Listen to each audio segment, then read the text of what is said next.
Hello, everybody. Good to be with you. I want to talk to you today about the number one problem that I encounter in the field. This has been the number one problem for the last 9, 10 years since I've been teaching. And it will remain the number one problem for as long as I teach. I'm just willing to guarantee it. And I say that because it's been the number one problem since the dawn of any notion of non-duality. And actually way prior to that, but that's when we began to question it, was with the advent of non-duality in one form or another thousands of years ago. The number one problem is simply that we believe that we're the body. We identify with the body. And it's understandable, although when we come out of our mama's womb, there's no sense that we're the body. There is no sense that we're not the body, because there's no sense of body or mama or world. Right straight out the womb, our experience is that of shock and awe and wonder. And that's it. It's oneness experiencing oneness without even knowing that it's oneness experiencing oneness. Because there's just, the intellect is not there. The patterns are not yet set in. The conditioning, at least the exterior conditioning, what we call the nature aspect of things, hasn't yet set in. We're not locked into the idea that we're the body, but we get locked in, don't we? And this is not a bad thing. Your parents didn't do a bad thing when they lied to you and told you we're that body. That's what all parents have to do. It's a lie that we have to tell our children. It's the same way that I lie to you here, right? It's a lie for your own good. I lie to you here because I can't tell you the truth. But today, this lie is so good that I think that it's really going to help you. So the idea is we get trained out of the sense of oneness, experiencing oneness, when there's only oneness, which is just experiencing, not anything experiencing and not anything being experienced, just raw experiencing itself. But pretty soon, our parents began to tell us, Bobby, mommy. Bobby, daddy. Bobby, room. Bobby's room, right?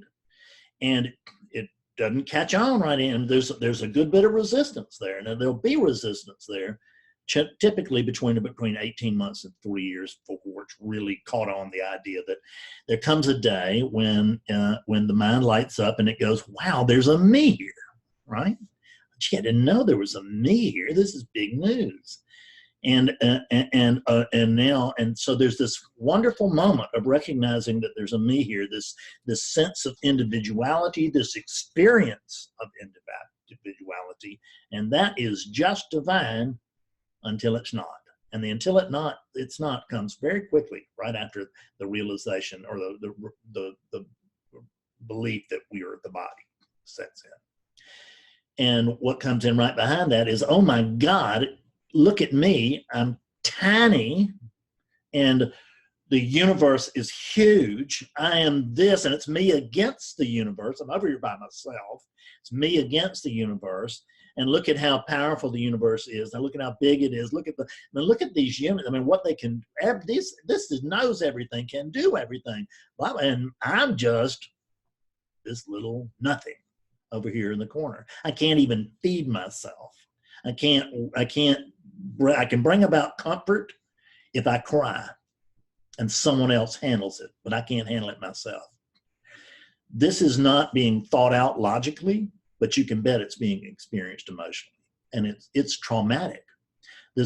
Because there has to be a moment where we actually break from the belief that, or the experience that there's just one thing going on and I'm it, even though there's no I'm here. There's just amming. Where there's just amming, which is just absolutely splendid and divine. You can look into any infant's eyes and you can see it unless they are sick or uncomfortable. And then instinct is taking over. But that which is looking out of those eyes is always comfortable and always okay and never suffering. And that's what you are. But you don't know that. What you think you know is that you're the body. And with this ongoing training that you receive from your parents, and then your parents enlist the entire world to gang up on you, so that everybody, so your friends and the neighbors and your teachers and all of them start calling you Bobby, right? And so guess what you think? Oh, I see there's a me here, and it must be this Bobby that they're talking about. So initially there's a recognition that there's a me here, and then hot on the heels of that is that there is the recognition of the body, because there has been a growing sense of individuality. There's been a growing sense of individualized, localized attention. And you didn't know what those things were, you just noticed them. And then now you see that this attention, this localized sense of attention, and that this localized sense of the sense of individuality and this Bobby thing just all get married. And that is actually the birth of Bobby. The birth of the unit occurred sometime prior to the birth of Bobby. But all you're going to remember pretty much is going to be from Bobby forward. Now, you may get into some kind of weird thing that can take you back prior, but I just ask you this. Just check for me. What do you remember prior to the birth of that unit? I don't remember anything. What do you remember from deep dreamless sleep last night? I confess first, I don't remember anything, because there's no sense of being there. So what's happening when there's a sense of being, then there's a sense of experience, and there's with the sense of being is the most primal thing. I am is built on top of that. The sense of being is not true, but it's so close to true that it is the most fundamental lie. And the second lie is there's a sense of being. There's a sense of discovery that I am. It's a sense of discovery. And it's always a discovery because you didn't know you were. And now suddenly, oh, I see, I am. And there's no ownership there yet. There's no I am this or I am that, but there's just I am. But it doesn't take very long at all for it to come in that I am this and I am that. So we begin to develop this idea that we are the body. And then we begin to add on to that. You know, if you enroll a child in school, what's the first thing that happens? And now it's my school, it's my teacher, it's my books, it's my desk, it's my aisle. These are my friends. These are my not friends. They're not my friends because they don't think and act the way I do, which is the right way. Because now that I had noticed that I am, the very next thing I've noticed is that I am special. And why is it that I'm special? Well, number one, it's because I'm the center of the universe. Clearly. I know you thought you were, but you can't be, because I am. That's the way every unit on the planet thinks. There's 7.5 billion units walking around this planet, just human units, that think they're the center of the world. I can guarantee you there's one little white dog that thinks he's the center of the world too. And I'm not so sure that he's not right. But we move from we go from openness into believing that we're the body. It's not that we don't believe we're the body, we just don't know that there's a me here. So it's that we go from just pure openness to the sense that I am the body. And we add to that with now I got, my teacher, my books, and now I've got my little diploma, and now I've got a degree, and now I got a job, and woo, and look at me now. I got a wife, I got kids, I got a fence, I got a house, I got cars. I got, and I like tomatoes, and I don't like mustard greens, and I like white meat. I don't like dark meat, or I don't like meat at all. I'm a vegan. That's who I am. I'm a vegan. This is my core identity. First off, is that I'm a vegan, and then I am, or whatever it is. I'm a salesman. That could be your first core identity. I'm a salesman, and also I'm a vegan. Can be I'm a vegan and I'm also a salesman. But there's going to be one core thing. There are many points of identification, but there's going to be one central point, and that's who you think you are. And although that is a vast conglomeration of knickknacks and bric-a-brac and patterns that have just been picked up along the way, we build a story out of it. And the story that we build out of it is I am the body. The unquestioned assumption is what? I am a Fred Davis and I am this body. And I know it and I believe it. And I'm perfectly happy with it, or perfectly miserable with it, either way. But one way or the other, I'm thoroughly convinced. And then one day I'm in a bookstore and I make the terrible decision to turn down the spirituality aisle. And I'm looking around some perfectly good books. And there just happens to have 1 or 2 books slipped inside this Barnes & Noble that have the title or the pointing toward non-duality. And although there might be 500 books on these shelves in front of us, these are the only two that shine. So I buy those 2 books and I run home. Now, let me tell you something. When I buy those 2 books, I bought 1 book too many. Because I'm going to learn everything I need to know. Not really everything, but just say it for the sake. All the fundamentals that I need to know, I'm going to learn in that first book if it's authentic. And many of them are. It's not like they're rare. Some of them are maybe not, but quite a few of them are. And so I'm going to read that first book, and I'm going to find out all the fundamentals of non-duality. And what's the first one? You're not the body. Well, when I first read that, I knew that was bullshit.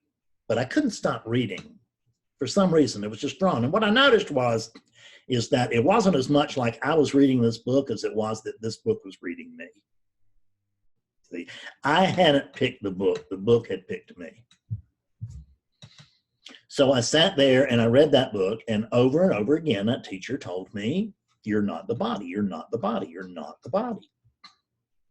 Well, hell, I mean, you know, I'm not only a body, I'm the special body. I'm the center of the universe. You know, I know there's 7.5 billion out there that believe that they're the center of the universe, but clearly they're all wrong, and we should be able to see that this is the special one. This is the one that is correct. This is the leader. This is the one we follow.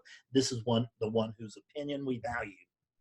And what everybody else thinks or what everybody else says is very, very doubtful and questionable. But anything that this thing thinks or says, now that's gospel. And we can all believe it. So it is not pleasant to be hit with this thing that we're not the body. Although there is some kind of a feeling like the back of our neck, like the hairs rise up. And there is some kind of a feeling that, you know, there's something about that's appealing. I don't know who it's appealing to or why would it be appealing, but there's something about that's appealing because there's something there that sort of rings true. So I go from the full-on knowledge that I am the body to the potential suspicion that maybe I'm not the body. I'm probably the body. It feels like I'm the body. I'm sure I'm the body. But this guy's awfully convincing, or this woman is awfully convincing in these other areas, and they're telling me that I'm not the body. So we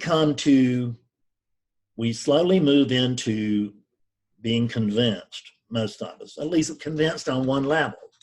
Convinced intellectually, as people will tell me all day, every week, is that, Fred, I get this thing intellectually, it's just not my experience.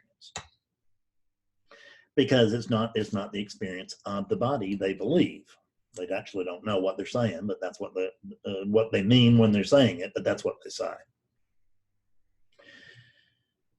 So there begins to be doubt that I'm not, not the body. There begins to be doubt that I am the body. There begins to be there's a belief, which I began to fan with other books and other teachers and YouTubes, right? And then maybe I hit a retreat or two, and a teacher will flat out tell me face to face, with no smirk and no smile, that I am not the body. In other words, his body is telling my body that I'm not the body. This makes no sense to me whatsoever.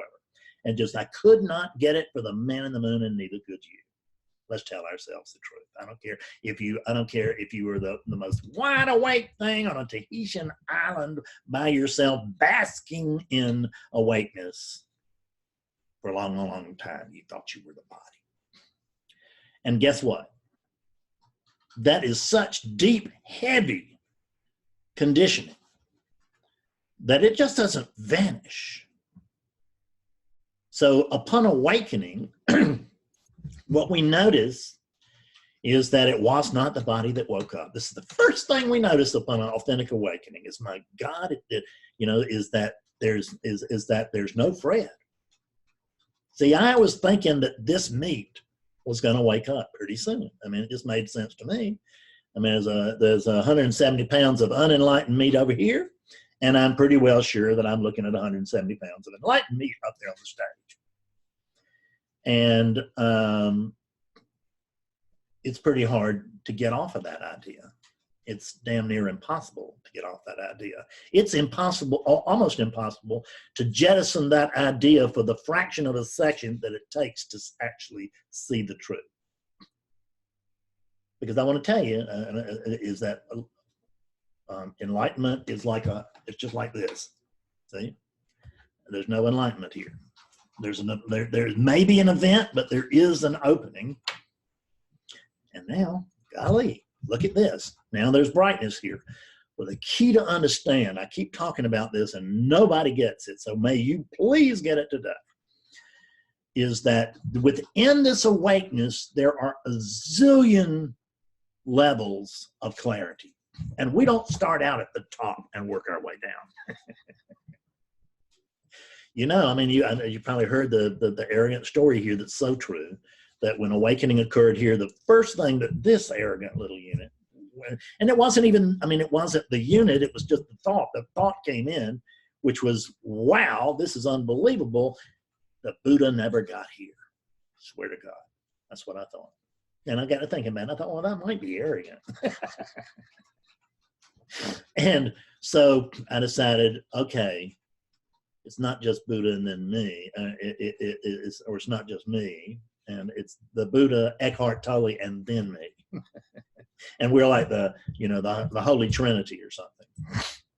It took me a while to get out of that sort of arrogance, and I still have it in other areas, but I don't have it in this area.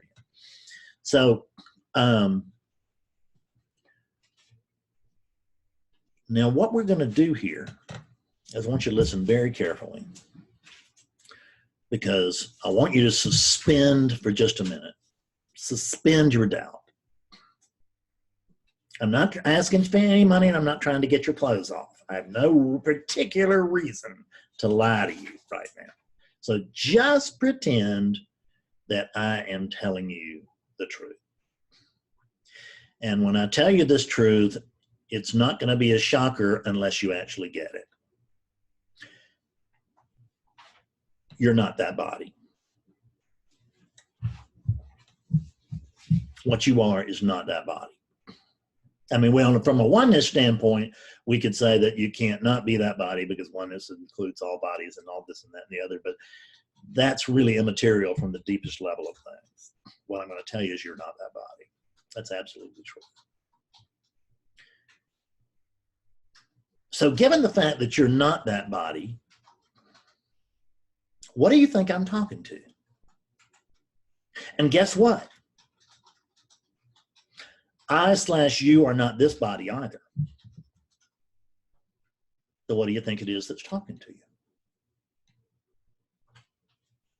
I mean, in the absence of Fred, well, I don't want to tell you what I find. I want to know, who cares what I find? I want to know what you find. So in the absence of a Bob or a Susan, and we're not taking one out of this picture, there's never been one there.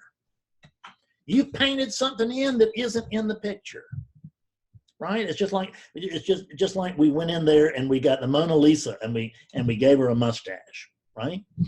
And we wanted to pass that off as the real painting. That's not authentic. Neither is the ghost-like appearance of a character on top of the wraith-like existence of this unit. I say the wraith-like because it comes and goes and it's thinner than you might think. So if I'm not talking to that body, what else is in the room? I mean, what is it? What else is in the room? What's the room actually full of? And what's the room within? The room is full of it, and it is, and room is completely contained by it. So let's just take a look. We're not talking to the body, so we can't find the body. I mean, we can't identify with the body. It's just a game. We're not allowed to identify with the body, okay? So whatever it is, see, I don't even know what it is that knows it's not the body. And I hate to say I know, but it's a well-proven suspicion, I'll put it that way, that I am not this body. There's no one to know it. That's the reason I'm a little hesitant. But there seems to be a knowing anyway that I'm not this body.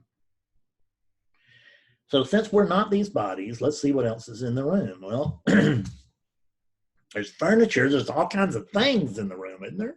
Aren't there? I mean, loads of things. Golly, look at all these things. I mean, this is a really weird room. It's got a lot of weird things in it, you know, I mean, it's got Bob up there and Bob right there. And then, you know, it's got 25 or 30 of these around the room, and different kinds, just, you know, mystics and saints and gods and goddesses, Greece and India and all this. And there are photographs all over the place. They're teachers and stuff, because it's my tribe, and I like sitting with my tribe. And there's a beautiful bronze Buddha right there, and there's a beautiful wooden Buddha over here. All of these things are things. You see this? The wall is a thing. This is a thing. Whoops, the glasses I just knocked off. This is a thing. We call them glasses because there's two of them, but there's one there in one frame. So there's one frame of glasses.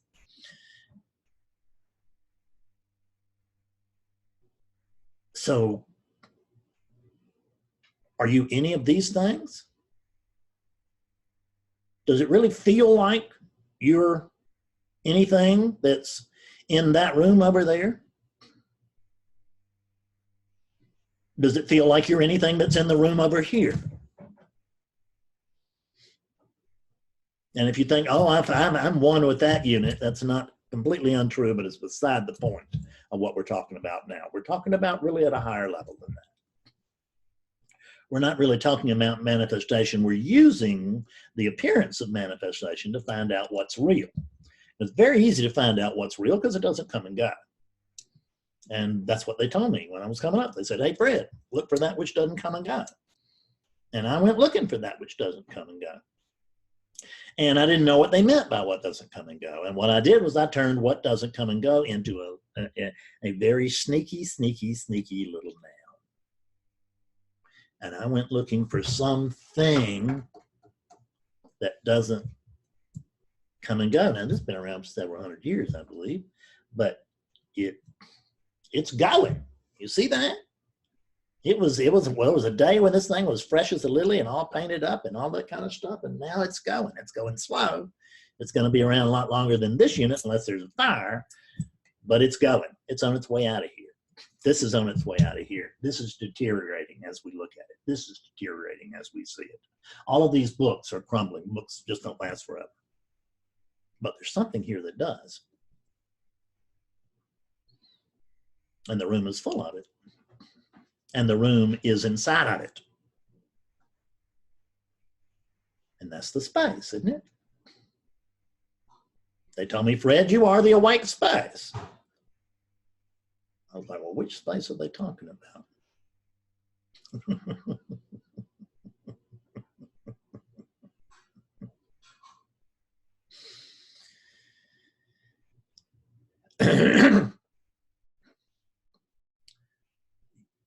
You're not that body.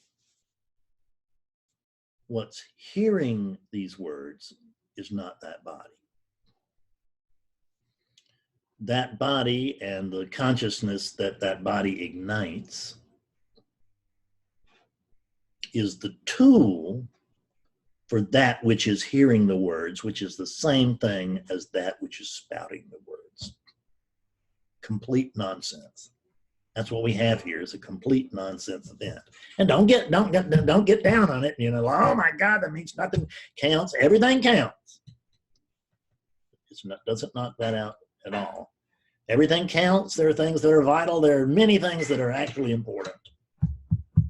But there's nothing that matters. Nothing matters. Why? Because that's what you are. See, nothing quite literally matters because that's what you are. You're the alive no thing. You do not come and you do not go. Do you notice that all these objects come and go within this space? Don't they? They rise and they fall within space. They rise and they fall where else? Within consciousness, don't they? God almighty, this video is going to kill my business. I know there's just so many of you going to wake up. I'm not going to be able to charge you for it. Damn. It's a hell of a thing, you know, being a spiritual unteacher and a little businessman at the same time. He's always like, how do we angle this? How do we get, let's maximize this, right? What do? These units do what they do. There's nothing you can do about it. I mean, they're just, this thing's incorrigible, right? And not only that, but it's always been such a disappointment to me. Had such high hopes for it, and it's just disappointed me every way along the line. But hopefully it hasn't disappointed you in this video, because this video is clear as a bell. And listen to it, and listen to it again. And it just might ring your bell. It's fun being with you. Love you. Bye-bye now.